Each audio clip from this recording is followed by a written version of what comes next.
Hello students, welcome back to my YouTube channel Geography Guru.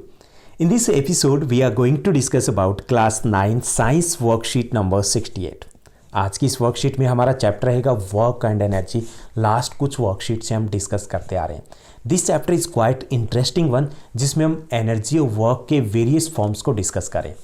In the last worksheet we discussed about the kinetic energy. Kinetic energy क्या होती है, उसका formula क्या होता है, यानी how we can calculate it, ये हमने पिछली वर्कशीट में डिस्कस किया था.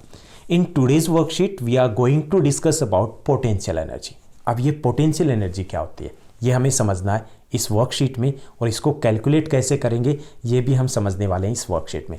Let's begin.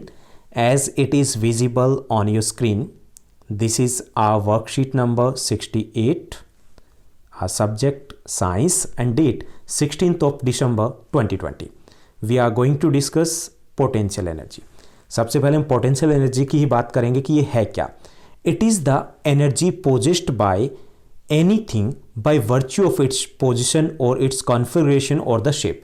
यानी किसी भी ऑब्जेक्ट में उसकी पोजिशन या शेप के कारण जो एनर्जी होती है उसे बोलते हैं हम पोटेंशियल एनर्जी. ओके, उसकी शेप और दूसरी पोजिशन. हिंदी में इसको कहें तो स्थिति या फिर उसकी आकृति, उसके कारण उसमें जो एनर्जी होगी उसको हम पोटेंशियल एनर्जी कहेंगे. So it is the energy possessed by anything by virtue of its position और इट्स शेप. ओके, यहाँ पे देखिए दो एग्जांपल दिए गए पोटेंशियल एनर्जी का, और this one is of the kinetic energy.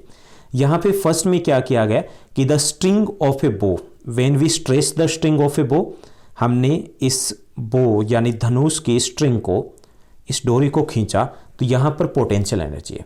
और जब हमने इसको रिलीज कर दिया तो यहाँ पर ये काइनेटिक एनर्जी में कन्वर्ट हो गई. यानी खींचा तो कौन सी एनर्जी थी, पोटेंशियल एनर्जी. और क्योंकि पोटेंशियल समझते हो ना, पोटेंशियल जिसकी संभावना हो, जिसको हम यूज कर सकें, तो यह पोटेंशियल एनर्जी थी. और जब इसको छोड़ा गया तो ये काइनेटिक एनर्जी में कन्वर्ट हो गई. ओके, तो यहाँ पर ये एनर्जी किसके कारण आई, ये आई इसकी पोजीशन के कारण, इसके शेप के कारण. Okay, so potential energy is a type of energy which is found in any object due to its position और इट्स शेप के कारण होती है. When we stretch the string of a bow, the muscular energy of our body is transferred as potential energy in the string. कि जैसे ही हमने उसको खींचा, ओके, स्ट्रेच किया, तो हमारी जो मस्कुलर एनर्जी है वो किस में चली गई, वो ट्रांसफर हो गई एज ए पोटेंशियल एनर्जी इसमें. और this is converted to kinetic energy, और यही काइनेटिक एनर्जी में कन्वर्ट होगी कब, when arrow is released with the bow by the bow as its shape change back to normal. क्योंकि इसकी शेप चेंज हो गई तो इसकी एनर्जी है वो किस में कन्वर्ट हुई, वो काइनेटिक एनर्जी में कन्वर्ट हो गई. ओके, तो यहाँ पे एक चीज हमें समझनी है कि पोटेंशियल एनर्जी क्या होती है. Potential energy is energy of any object that is there due to its shape और इट्स पोजिशन. जो उसके शेप या पोजिशन के कारण जो एनर्जी वहां पर है उसे हम बोलेंगे पोटेंशियल एनर्जी. जैसे यहाँ एग्जांपल दिए गए दैट स्ट्रेच इलास्टिक बैंड, जो है कोई रबड़ है उसको अगर हमने स्ट्रेच किया तो वहां पर कौन सी एनर्जी होगी, potential energy. Same string of a bow possesses, और हमने जो धनुष की डोरी को खींचा, ओके, उसको स्ट्रेच किया तो वहां पर कौन सी एनर्जी होगी, वहां पर भी पोटेंशियल एनर्जी हो गई. तो एक चीज़ हमें समझ में आ गई ना कि ये पोटेंशियल एनर्जी क्या है, कि किसी भी ऑब्जेक्ट की पोजीशन या शेप के कारण जो उसमें एनर्जी होती है उसे हम बोलते हैं पोटेंशियल एनर्जी.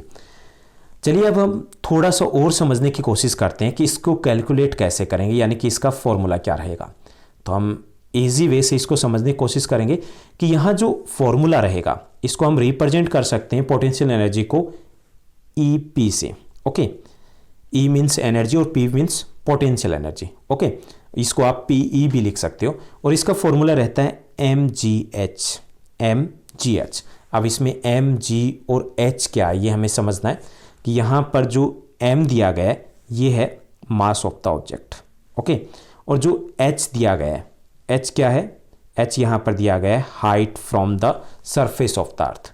ओके, तो यहाँ पर इसका फॉर्मूला क्या रहेगा, mgh. अब हम थोड़ा और समझने की कोशिश करेंगे. जैसे एग्जांपल दिया गया कि अगर हमारे पास ये फॉर्मूला है, ओके, और इसको हम रिप्रेजेंट किस में करेंगे, इसकी जो यूनिट रहेगी, यूनिट यहाँ पर भी जूल रहने वाले, जिसको हम जे से रिप्रेजेंट करेंगे, सेम रहेगा. तो एक चीज़ तो हमने समझी पोटेंशियल एनर्जी क्या है, क्लियर. और दूसरी चीज़ हमने समझी कि इसका फॉर्मूला क्या रहता है, mgh रहता है. और उसके बाद हमने समझा कि इसको जे से यानी कि जूल में ही रिप्रेजेंट करेंगे। यहाँ पे पहला एग्जांपल समझिए कि अगर हमें कैलकुलेट करना हो तो कैसे कैलकुलेट करेंगे। An object of mass 2 kg is first raise to a height of 5 metre. हमें मास m मिला हुआ है, m कितना है 2 kg है, और उसे ऊपर उठाया गया कितनी हाइट के ऊपर 5 मीटर के ऊपर फर्स्ट, और आफ्टर दैट 10 मीटर के ऊपर उठाया गया। तो हमें कैलकुलेट क्या करनी है, पोटेंशियल एनर्जी क्या होगी, ओके, उसका डिफरेंस बताना है। तो यहाँ पे हमें g दिया गया है, ओके, जो g है वो क्या है 10 मीटर पर सेकेंड स्क्वायर दिया गया। तो यहाँ पे ग्रेविटेशनल पोटेंशियल एनर्जी का फॉर्मूला क्या यूज करेंगे, mgh। तो इसमें पहली सिचुएशन दी गई, इसमें हाइट हमारी 5 मीटर है, तो हम यूज करेंगे 2 हमारा हो गया, m की जगह हमने 2 को पुट किया, 2 क्या है हमारा मास है, 10 को हमने पुट किया, 10 क्या है हमारा यहाँ पर दिया गया जो g दिया गया, ओके, और यहाँ पर जो 5 है 5 क्या है हाइट h दिया गया, तो हमारा हो गया 100 जूल। अब दूसरी जो सिचुएशन है उसमें हाइट हमारी 10 मीटर है, तो उसका रह जाएगा, हमारा जो कैलकुलेशन रहेगी वो रहेगा 200 जूल, ओके, 100 जूल और सेकंड में 200 जूल। इनका डिफरेंस बता देंगे तो कितना डिफरेंस आ गया 100 जूल का, ओके, सिंपल सा है। mgh हमें पता है कि इसे हम पोटेंशियल एनर्जी को कैलकुलेट करेंगे, तो इसे m की वैल्यू, g की वैल्यू, h की वैल्यू दी गई, उसको पुट ही तो करना है, ओके। दूसरा एग्जाम्पल देखिए कि what will be the potential energy of 1 kg mass kept at a height of 5 metre, और यहाँ पर g दिया गया 10 मीटर पर सेकेंड स्क्वायर। तो हमारे पास फॉर्मूला वही रहेगा mgh जो पोटेंशियल एनर्जी का है, 1 हमने मास की वैल्यू पुट की, g की वैल्यू हमने 10 पुट की, और हमने h की वैल्यू 5 पुट की, और हमारा कैलकुलेशन किया तो हमें मिला, क्या मिला 50 जूल। तो 50 जूल पोटेंशियल एनर्जी है यहाँ पर, ओके। तो हमने इस वर्कशीट में 3 चीज़ें अभी तक समझ ली है। पहली चीज़ समझ ली है ये पोटेंशियल एनर्जी क्या होती है। Potential energy is that type of energy of any object that is present in that object due to its position और शेप, उसकी पोजिशन या शेप के कारण जो एनर्जी है। दूसरी चीज़ हमने समझी कि इसका फॉर्मूला क्या है mgh, जो स्मॉल m, g और h रहेगा, और इसको हम रिप्रेजेंट करते हैं जूल में। उसके बाद हमने कुछ एग्जांपल समझे कि इसको अगर हमें कैलकुलेट करना हो तो कैसे कैलकुलेट करेंगे, बेहद इजी है, 6th क्लास के बच्चे की तरह। mgh दिया गया है हमारे पास, अगर तीनों वैल्यूज़ दी गई है तो ईजिली पुट करना है उनकी वैल्यूज़ को और कैलकुलेट करना है, ओके। अब हम थोड़ा सा और जानते हैं, समझने की कोशिश करते हैं कि क्या ये जो काइनेटिक एनर्जी थी वो कुछ फैक्टर्स के ऊपर डिपेंड कर रही थी, तो क्या ऐसे ही जो हमारी पोटेंशियल एनर्जी है वो किसके ऊपर डिपेंड करती है।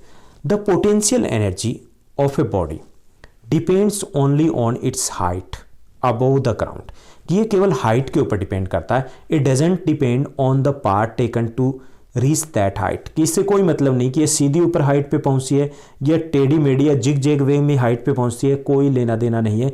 ये डिपेंड करती है only and only on height, okay. A ball falling from a certain height gets accelerated continuously as its potential energy and continuously change into kinetic energy। अब इसमें ये देखना कि हाइट के ऊपर बॉल है, ओके। अब वो जब गिरेगी तो क्या हो जाएगा, जो उसकी पोटेंशियल एनर्जी है गिरती हुई में वो काइनेटिक एनर्जी में कन्वर्ट हो जाएगी, and all its potential energy gets converted into kinetic energy as on reaching the ground. जब वो बॉल ग्राउंड पे पहुंच जाएगी तो उसकी सारी जो पोटेंशियल एनर्जी थी वो किस में कन्वर्ट हो गई, कौन सी में, काइनेटिक एनर्जी में, ओके। तो 2 चीज़ हमने यहाँ से समझी कि पहला ये कि पोटेंशियल एनर्जी है वो डिपेंड करती है on the height of any object, and second ये कि जब वो मूवमेंट में आता है, कोई भी जो ऑब्जेक्ट है वो मोशन में आता है, तब वो पोटेंशियल एनर्जी काइनेटिक एनर्जी में बदल जाती है, ओके। जैसे हमने धनुष जो हमने बो की बात की थी उसके एग्जाम्पल से समझा था, क्लियर। तो क्या चीज़ें हमने समझी, थोड़ा सा रिकैप्चुलेट कर लेते हैं। पोटेंशियल एनर्जी क्या होती है, क्लियर। पोटेंशियल एनर्जी का formula mgh, clear. Potential energy की SI यूनिट जूल, क्लियर। और चौथी चीज़ कि ये किसके ऊपर डिपेंड करता है, it depends on height only. Now let's move to the question answers. 4 easy question are given in this worksheet, 4 आसान से क्वेश्चन दिए गए। पहला जो क्वेश्चन दिया गया है, which of the following is potential energy, हमें एग्जांपल बताना है। स्ट्रिंग ऑफ स्ट्रेच्ड बो और एन एरो रिलीज्ड फ्रॉम ए बो, और वाई, कारण भी बताना है। तो हमें 2 चीज़ें दी गई कि एक तो हमने स्ट्रिंग ऑफ स्ट्रेच्ड बो हमने धागे को खींच रखा है, तो क्या उसमें पोटेंशियल एनर्जी है, या फिर हमने एरो को, तीर को छोड़ दिया है, उसमें पोटेंशियल एनर्जी है? तो ये हमें बताना और उसका कारण बताना है। सो potential energy is present in the string of stretched बो। जो हमने उसको खींच रखा है तब वहां पर पोटेंशियल एनर्जी है। क्यों? By stretching string of a bow the muscular energy of our body is transferred to the bow string as potential energy. क्योंकि जब हमने उसको खींचा तो हमारी जो मस्कुलर एनर्जी है वो किस में ट्रांसफर होगी? वो उस बो स्ट्रिंग में ट्रांसफर होगी। किस में? As a potential energy. और जब इसको छोड़ दिया जाएगा तो क्या होगा? ये एनर्जी कहाँ जाएगी? ये एनर्जी काइनेटिक एनर्जी में बदलने वाली है।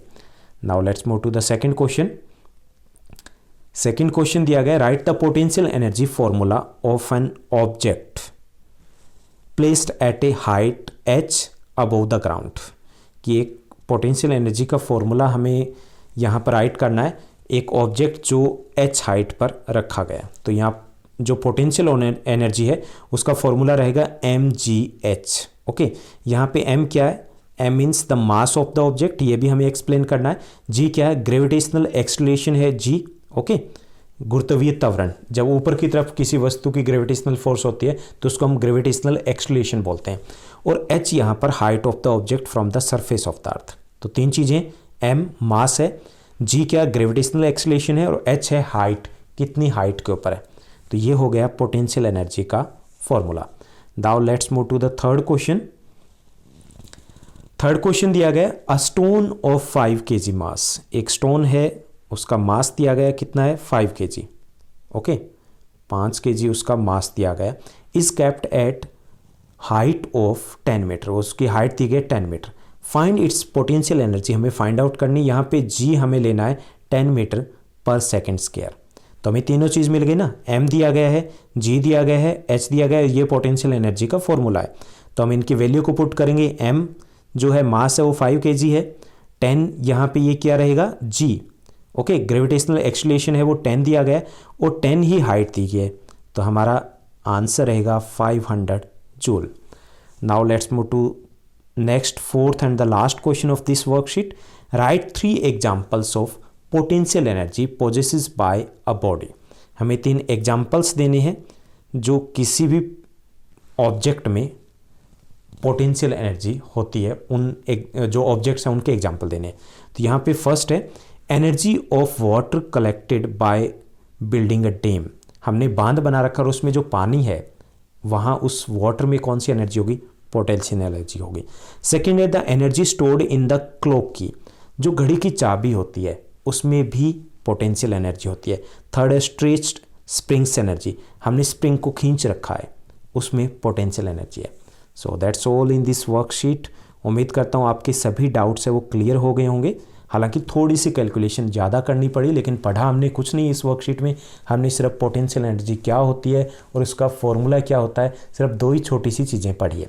अगर आपको ये वर्कशीट अच्छी लगी है, ये वीडियो अच्छी लगी है, तो इस वीडियो को लाइक और शेयर करना मत भूलिएगा। Thank you, bye bye, have a nice day.